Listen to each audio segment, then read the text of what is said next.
اور سب سے بڑا دین جو دشمن کے سامنے رکاوٹ تھا وہ اسلام تھا. کہ میں نے آپ کے سامنے مثال دی کہ امریکہ کے سامنے، مغربی طاقتوں کے سامنے اگر کوئی دین ان کے لیے باعث خطرہ تھا، جب نتنیاہو اسرائیل کے وزیر اعظم سے پوچھا جاتا ہے ان 3 ممالک کا نام لو، ان 3 ممالک کا نام لو جس سے اسرائیل کو خطرہ ہے، 3 ممالک کا نام لو، اس نے تینوں مرتبہ کہا ایران ایران ایران. سوال یہ ہے، یہ کیوں نہیں کہا پاکستان؟ یہ کیوں نہیں کہا کہ سعودی عرب؟ یہ کیوں نہیں کہا کہ ملیشیا؟ یہ ہمارا ملک ہے نا، ہم اس ملک سے محبت بھی کرتے ہیں، لیکن وہ نام نہیں لے رہا، حالانکہ لینا چاہیے. ہم تو بار بار کہتے ہیں کہ سب سے زیادہ خطرہ اگر اسرائیل کو ہے تو پاکستان کے ایٹم بم سے ہے، لیکن وہ تو کہہ رہا ہے نہیں ہے. دشمن کہہ رہا ہے مجھے خطرہ نہیں ہے. کیوں کہہ رہا ہے خطرہ نہیں ہے؟ اسے پتا ہے کہ پاکستان میں جو مسلمان رہ رہے ہیں اور جو میں نے میڈیا پاکستان میں چلا دیا ہے، یہ ٹیلی ویژن سیکولر مائنڈ سیٹ ہے کہ آپ کے بچے کے ہاتھ میں ریموٹ ہے، قرآن سننا چاہے قرآن کا چینل، فلم دیکھنا چاہے فلم کا چینل، گانا سننا چاہے گانے کا چینل، درس سننا چاہے درس. اسے کہتے ہیں سیکولرزم. یعنی مندر بھی ہو، مسجد بھی ہو، نماز بھی ہو، ڈانس بھی ہو، گانا بھی ہو اور حسین کا نوحہ بھی ہو.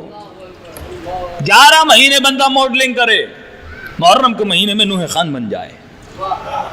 یہ کیا ہے؟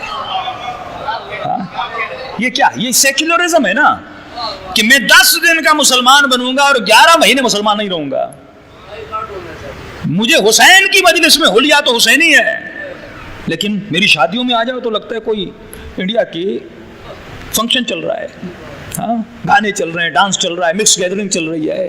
یہ دین حسین کا دین نہیں تھا، یہ دین علی کا دین نہیں تھا. اسی لیے امریکہ کو اس ملک سے کوئی خطرہ نہیں ہے. اس ملک سے خطرہ تب ہوگا جب اس ملک میں وہی نظریہ جو نظریہ اسلام تھا، وہی نظریہ جو نظریہ پاکستان حقیقت میں تھا، کہ جس نظریے کو اس ملک میں اپلائی کرنا، جب تک دین لوگوں پر اپلائی نہیں ہوگا. جس ملک کی صبح ہوتی ہے اور آفیسر یہی سوچتا ہے کہ آج مجھے رشوت لینی کتنی ہے، اور کام کروانے والا یہ سوچتا ہے مجھے دینی کتنی ہے.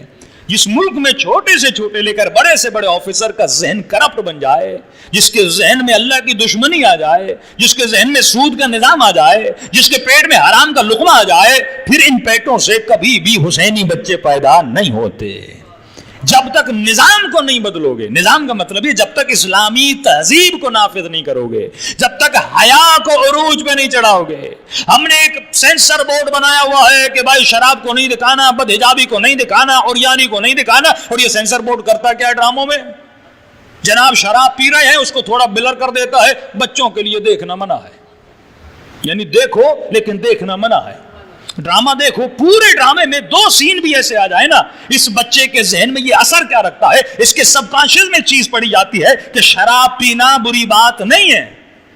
ہم چھوٹے تھے دکھاتے تھے باپ بچے کے سامنے سگریٹ پی رہا ہے، پی ٹی وی پہ بچہ پینسل اٹھاتا ہے، منہ پہ رکھتا ہے اور سگریٹ دکھانا، پینسل کو آگ لگانا شروع کر دیتا ہے. یعنی بچپن سے وہ پی ٹی وی ہمیں سکھاتی تھی کہ اگر بچے کے سامنے یہ عمل کرو گے تو بچہ سگریٹ پینا سیکھ جائے گا. لیکن آج کی ٹی وی میں وہ نہیں ہے، کیونکہ ہم نظریے پاکستان کو بھول چکے ہیں. اب ہمارے لیے نہ قرآن کا نظریہ ہے نہ پاکستان کا نظریہ اہمیت رکھتا ہے. ہمارے لیے اگر نظریہ رکھتا ہے اور ہمارے لیے جو جدید دین ہے وہ ٹی وی کا دین ہے. کیوں؟ سودی نظام تو آ چکا، حکمران اور حکمرانوں کے بینچز سے اور ان کے لاؤنچز سے اور کمروں سے شراب کی بوتلیں تو نکلتی ہیں.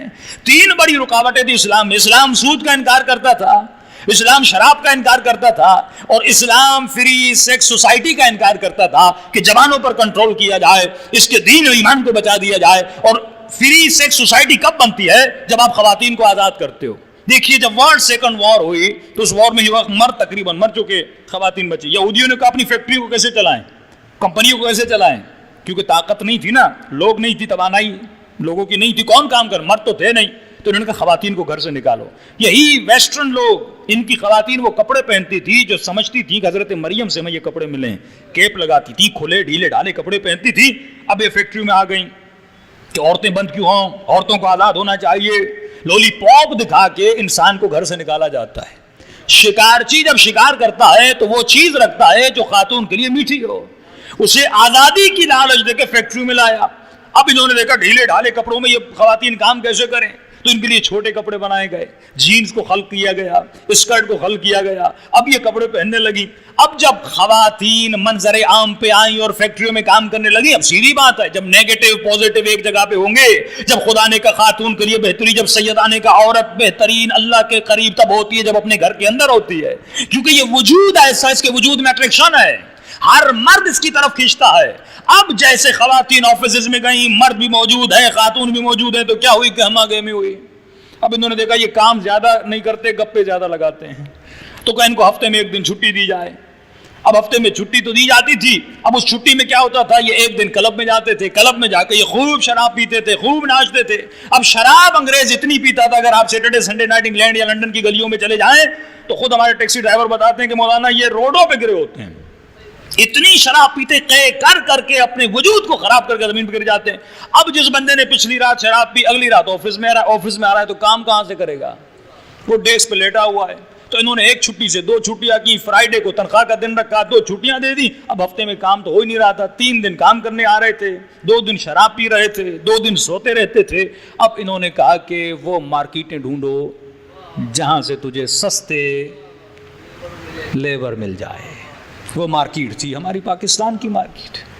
ہاں, ہم عربوں کی غلامی کرتے ہیں. وہ اے سی میں بیٹھا رہتا ہے, دماغ میرا, جسم میرا, محنت میری, کھاتا کون ہے, وہ کھاتا ہے.